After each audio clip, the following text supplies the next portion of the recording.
먼저 하나님의 말씀, 다니엘서 2장 36절의 말씀을 함께 읽겠습니다. 그 꿈이 이러한즉 내가 이제 그 해석을 왕 앞에 진술하리이다. 혹시 이 시간 예배를 함께 하시는 분들 중에 장기를 좋아하시는 분 있으십니까? 보통 전략을 가지고 승부에 임하는 놀이들 중에 대표적인 것을 말하라고 하면 바둑과 장기를 생각하실 것입니다. 사실 저는 바둑을 배워보지 못해서 잘 모르지만 장기는 좋아합니다. 물론 잘 두진 못합니다.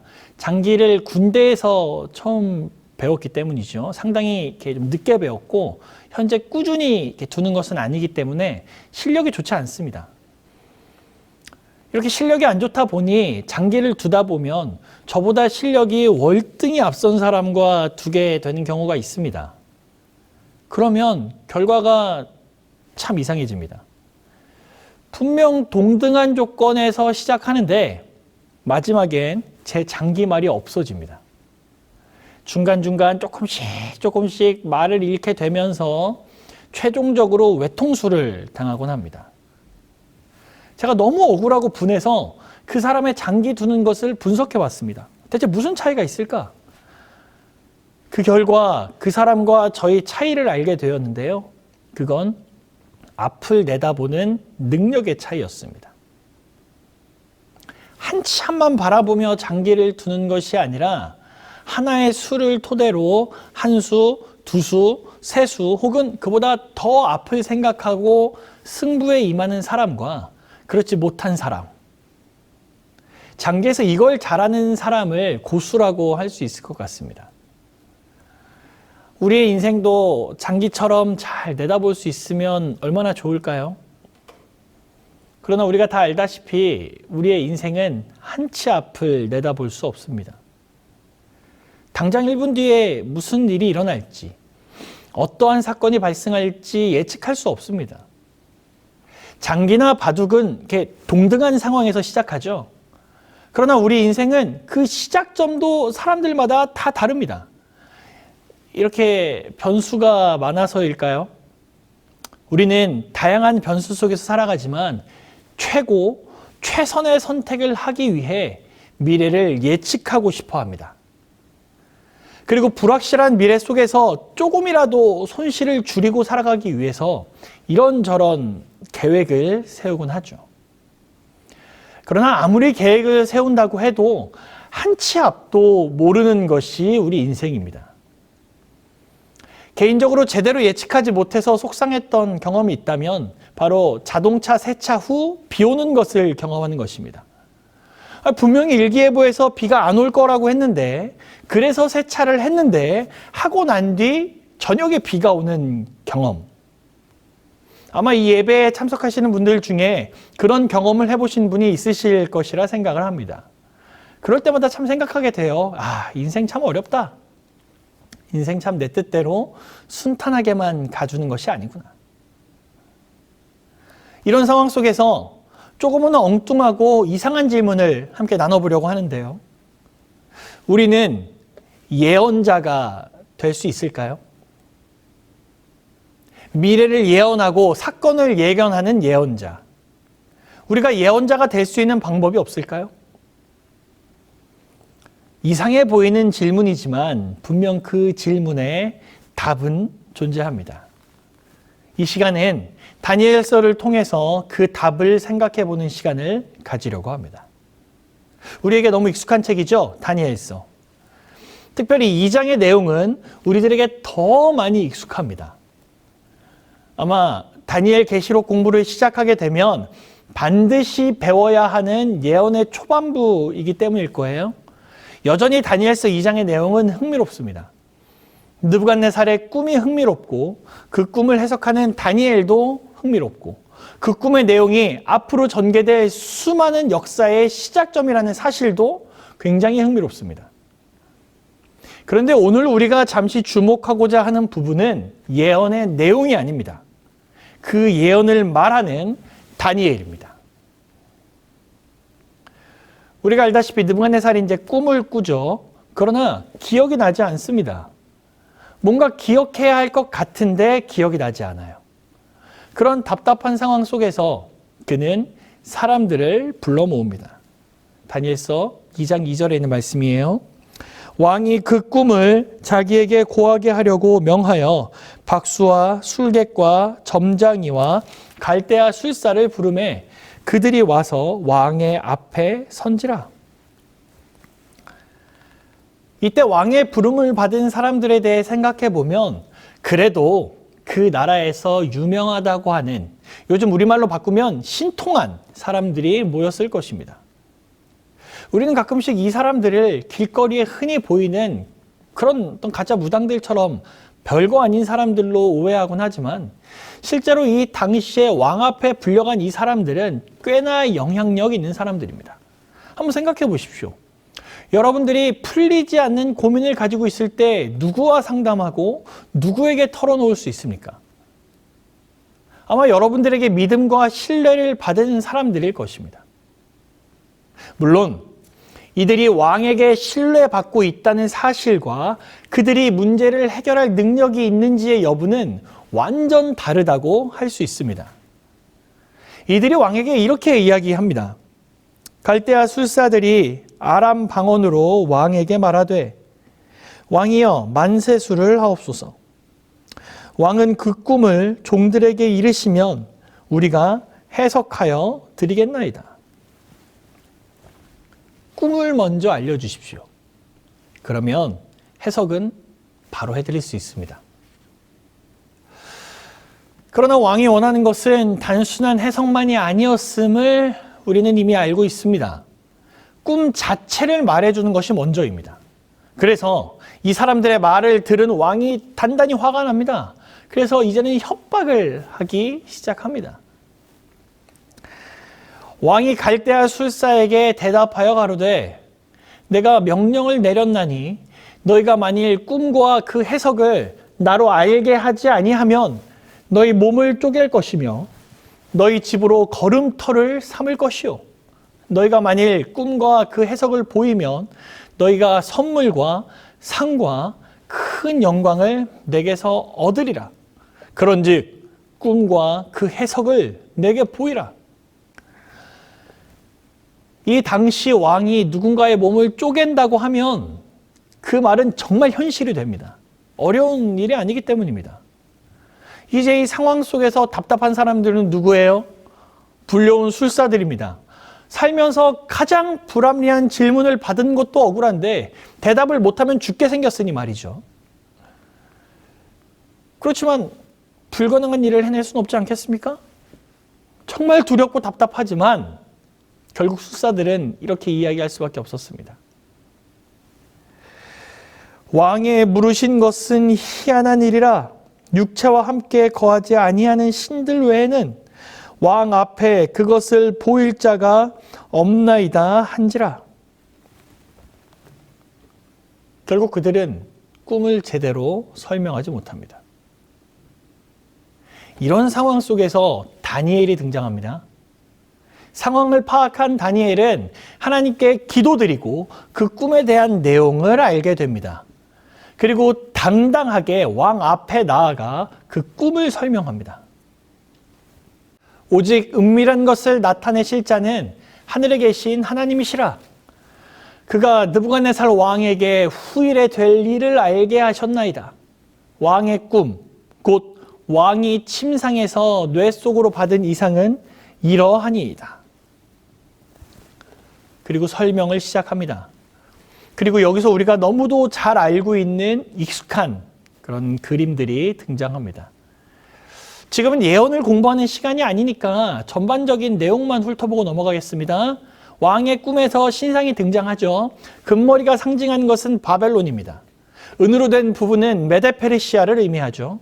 또 놋배는 그리스, 철 종아리는 로마를 나타내며 열 발가락은 후에 나뉘어질 열국을 의미합니다. 재미있는 것은 지금 현재 다니엘의 이야기를 듣는 그 상황 속에서 다른 신하들은 지금 다니엘이 말하는 것이 진짜인지 가짜인지 알 길이 없습니다. 그저 그들은 느부갓네살 왕의 반응을 보며 이야기의 진위 여부를 가려낼 수밖에 없습니다. 그런데 왕의 표정과 행동을 가만히 지켜보니까 어때요? 맞는 것 같아요. 들으면서 부정적인 반응이 나오지 않으니까요. 나올 수 없겠죠. 다니엘이 아주 완벽하게 자신의 꿈을 설명하고 있으니까요. 아마 왕은 설명을 들을 때 놀라움의 연속일 것입니다. 그런데 이렇게 설명만 하고 끝납니까? 아니죠. 설명만 명확하게 했어도 굉장히 놀랍게 끝나는 일인데 더 놀라운 사실은 다니엘이 이 꿈을 해석해 줍니다. 그 꿈이 이러한즉 내가 이제 그 해석을 왕 앞에 진술하리이다. 자, 여기서부터 잘 한번 생각해 보십시오. 우리의 입장에서 다니엘서의 이야기는 전부 언제의 이야기입니까? 전부 과거의 이야기입니다. 바벨론, 메데페르시아, 그리스, 로마로 이어지고 열국으로 이어지는 모든 해석은 지금 우리 기준으로 전부 과거입니다. 그런데 다니엘 시대 입장에서 한번 생각해 볼까요? 지금 다니엘이 꿈을 해석하고 있는데 시제가 언제입니까? 다니엘 입장에서 금머리에 대한 부분을 제외하면 그 뒤에 일어날 모든 일들은 다니엘 입장으로 볼 때 미래입니다. 아직 일어나지 않았어요. 바벨론 뒤에 일어날 나라가 은의 특징이 있는지, 왜 세 번째 나라의 특징이 노신지, 네 번째 나라는 무엇 때문에 그렇게 힘이 센 것인지 그 이유를 알 길이 전혀 없습니다. 지금 다니엘은 뭐 하고 있어요? 그냥 해석하고 있습니다. 그저 하나님이 알려주신 꿈과 그 해석을 전달할 뿐입니다. 그런데 이 말씀을 보는 제 입장에서 지금 다니엘은 실시간으로 앞으로 반드시 일어날 예언을 쏟아내고 있더라고요. 한 번 더 정리해 볼까요? 다니엘은 하나님께서 주신 기별을 해석하고 전달하고 있습니다. 그런데 그가 전달한 이 내용은 그 시대 기준으로 바라볼 때의 예언입니다. 앞으로 될 일이었어요. 이런 측면으로 볼 때 다니엘은 그 시대의 예언자로 볼 수 있지 않을까 생각하게 되는 것입니다. 사랑하는 재림교회 성도 여러분, 저는 오늘 말씀을 살펴보면서 다니엘 같은 사람만 그 시대의 예언자가 되는 것이 아니라 우리는 모두 이 시대의 예언자가 되어야 함을 깨닫게 되었습니다. 우리 예언자라는 단어를 좀 새롭게 정리해보면 어떨까요? 여러분, 예언자는 어떤 사람입니까? 점쟁이처럼 사건, 사고를 미리 예견하고 맞추면 예언자입니까? 막 기록되어 있지 않은 미래의 어떤 사건을 사람들에게 그럴듯하게 전달해야만 예언자일까요? 아니요. 이 시대의 진정한 예언자는 하나님이 보여주신 역사의 흐름, 그것을 내 것으로 만들고 소화시켜서 사람들에게 잘 전달해주는 사람이 바로 예언자입니다. 아모스 3장 7절의 말씀을 보면 이렇게 나와 있습니다. 주 여호와께서는 자기의 비밀을 그 종 선지자들에게 보이지 아니하시고는 결코 행하심이 없으시리라. 이 말씀에 보니까 하나님은 비밀을 행하실 것입니다. 그런데 그 비밀이 결코 우리들에겐 비밀이 아니에요. 왜냐하면 우리에게 먼저 보여주신다고 하셨기 때문입니다. 다시 말하면 우리들은 사람들이 비밀이라고 여길 만한 이야기들을 이미 알고 있어요. 시대의 흐름, 마지막 때의 징조, 예언의 시간, 사람들이 비밀이라고 여길 만한 이런 말씀들을 하나님께서 주신 기별을 통해 알고 있습니다.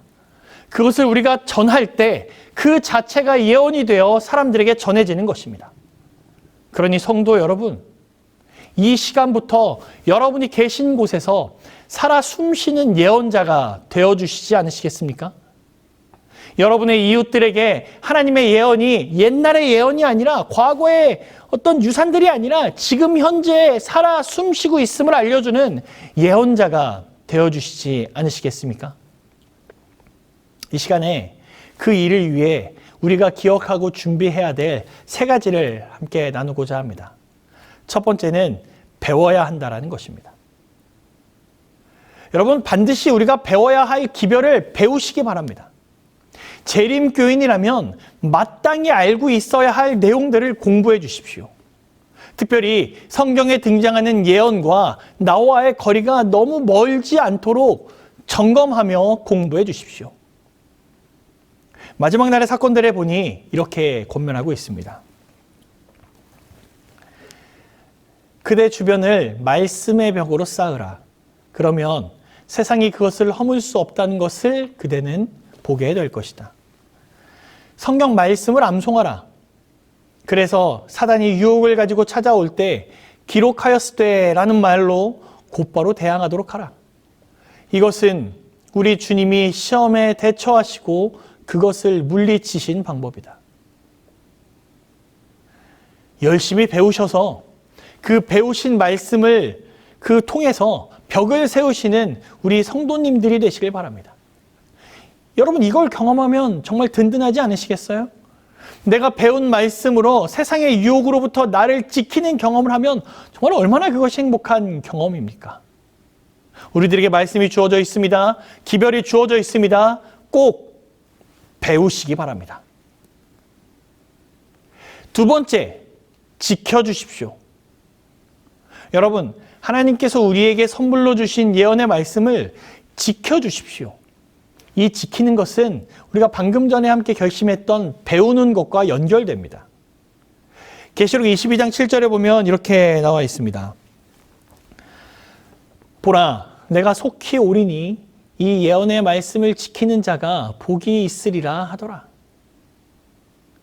여러분, 이 말씀 그대로 우리 삶에 적용하면 좋겠습니다. 하나님은 우리에게 예언의 말씀을 주셨습니다. 그리고 그것을 온전히 지키라고 명령하십니다.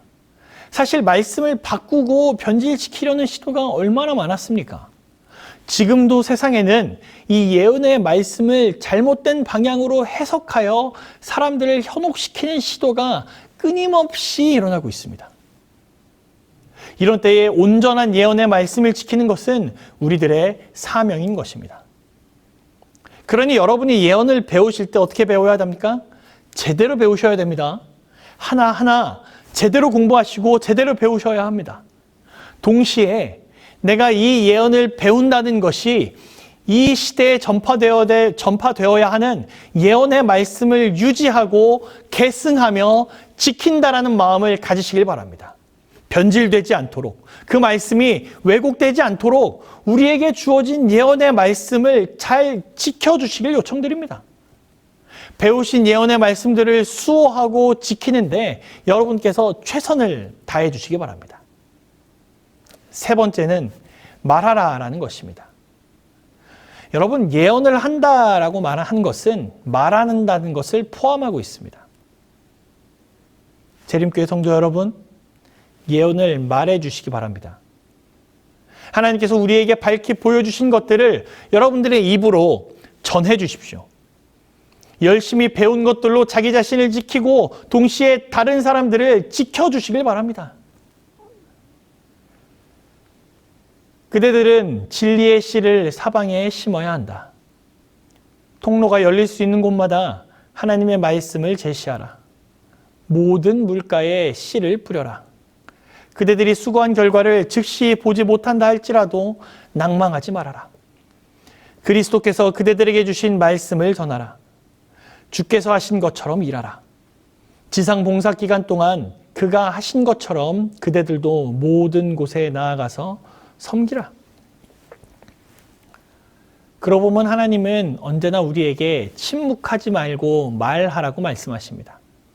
기별을 말해서 사람들의 마음에 씨를 심어야 한다고 합니다.